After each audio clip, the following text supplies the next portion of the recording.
भारत एक अजीब देश है। इस देश में सत्ता हासिल करने वालों को नहीं, त्याग करने वालों को सम्मान मिलता है। ये बात सुभाष चंद्र बोस ने कहा था। महात्मा गांधी ऐसे ही त्याग करने वाले पुरुष के तौर पर जाने जाते हैं। गांधी आजीवन अहिंसक आंदोलन के हिमायती रहे। उन्होंने अपने सत्य और अहिंसा रूपी हथियार से अंग्रेजों को भारत छोड़ने पर विवश कर दिया। लेकिन जिस बापू का पूरी ब्रिटिश हुकूमत कुछ बिगाड़ नहीं पाई, उस बापू को उन्हीं के एक देशवासी ने गोली मार दी। 30 जनवरी 1948 का दिन ये भारत के इतिहास का शायद सबसे काला दिन रहा। इसी दिन नाथूराम गोडसे ने राष्ट्रपिता महात्मा गांधी की गोली मारकर हत्या कर दी।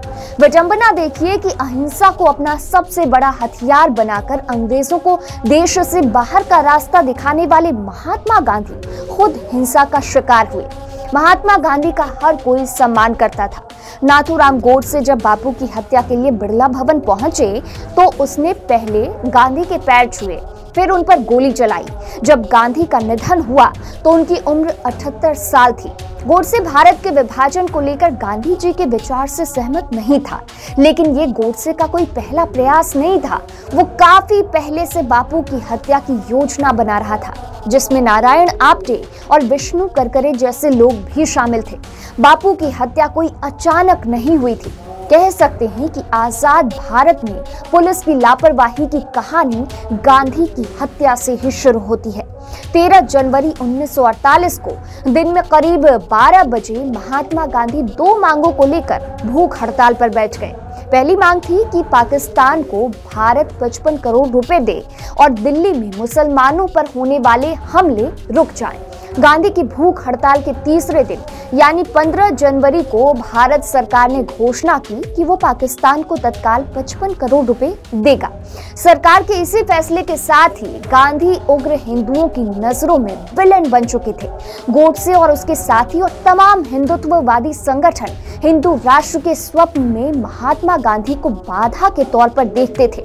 लिहाजा गांधी के हत्या का षड्यंत्र रचा जाने लगा। गांधी जी हर शाम प्रार्थना करने बिड़ला हाउस जाते थे। 30 जनवरी 1948 को भी महात्मा गांधी रोज की तरह बिड़ला हाउस के प्रार्थना स्थल पर पहुंचे। उनका एक हाथ आभाबेन तो दूसरा हाथ मनुबेन के कंधे पर था। उस दिन गांधी जी को वहां आने में थोड़ी देर हो गई थी। गांधी जी जब बिड़ला हाउस पहुंचे तब उन्हें गुरबचन सिंह लेने आए। गांधी जी अंदर प्रार्थना स्थल की तरफ चले गए। गांधी जी ने फिर अपने दोनों हाथ जोड़े और भीड़ का अभिवादन किया। तभी भीड़ में से एक व्यक्ति निकलकर गांधी जी के सामने आया। वो व्यक्ति था नाथूराम गोडसे। नाथूराम ने दोनों हाथ जोड़ रखे थे और हाथों के बीच में रिवॉल्वर छुपा रखा था।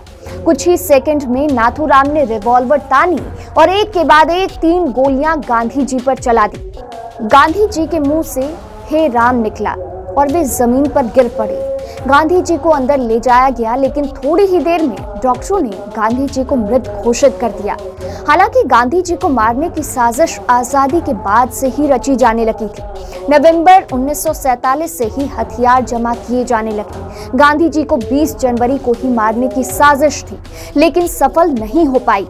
इसके बाद 30 जनवरी को नाथूराम गोडसे ने एक के बाद एक 3 गोलियां चलाकर उन्हें मार दिया। हालांकि महात्मा गांधी जैसे शख्सियत की हत्या कोई आम वारदात नहीं थी। ये ऐसा काम नहीं था जिसे कोई अकेला शख्स कर सके, और किसी अकेले शख्स ने किया भी नहीं था। गांधी हत्याकांड में कुल 9 लोगों को अभियुक्त बनाया गया था। इनमें से 2 को फांसी की सजा हुई थी। फांसी की सजा पाने वाले पहले शख्स का नाम सभी जानते हैं, नाथूराम गोडसे, लेकिन दूसरे के बारे में काफी कम लोग जानते हैं। उनका नाम था नारायण आप्टे। आप्टे हिंदू महासभा का एक कार्यकर्ता था। उसे भी गोडसे की ही तरह अंबाला जेल में 15 नवंबर 1949 को फांसी दी गई। 1911 में जन्मा आप्टे 1939 में हिंदू महासभा से जुड़ा। 22 जुलाई 1944 को पंचगनी में उसने गांधी के खिलाफ होने वाले विरोध प्रदर्शनों की अगुवाई भी की थी। 1948 में उसने गांधी हत्याकांड की साजिश रची और उसे अंजाम भी दिया। गांधी हत्या मामले में 10 फरवरी 1949 के दिन विशेष अदालत ने सजा सुनाई थी। 9 आरोपियों में से सिर्फ एक को अदालत ने बरी किया। विनायक दामोदर सावरकर उन्हें सबूतों के अभाव में रिहा किया गया। बाकी 8 लोगों को हत्या की साजिश रचने के मामले में सजा सुनाई गई। नाथूराम गोडसे और नारायण आप्टे को फांसी मिली। जबकि अन्य 6 को आजीवन कारावास हुआ। इसमें नाथूराम गोडसे का भाई गोपाल गोडसे भी शामिल था। वहीं दिगंबर बड़गे सरकारी गवाह बन गया था। शहीद दिवस के अवसर पर महात्मा गांधी की समाधि राजघाट पर भारत के राष्ट्रपति, उपराष्ट्रपति, प्रधानमंत्री और रक्षा मंत्री एक साथ आते हैं। सभी गणमान्य व्यक्ति महात्मा गांधी को श्रद्धांजलि देते हैं। आजादी की जंग में उनके योगदान को याद भी किया जाता है। फिलहाल इस वीडियो में इतना ही। ये वीडियो अगर आप फेसबुक पर देख रहे हैं तो हमारे फेसबुक पेज को लाइक फॉलो कर लें। यूट्यूब पर देख रहे हैं तो हमारे यूट्यूब चैनल को सब्सक्राइब जरूर कर लें।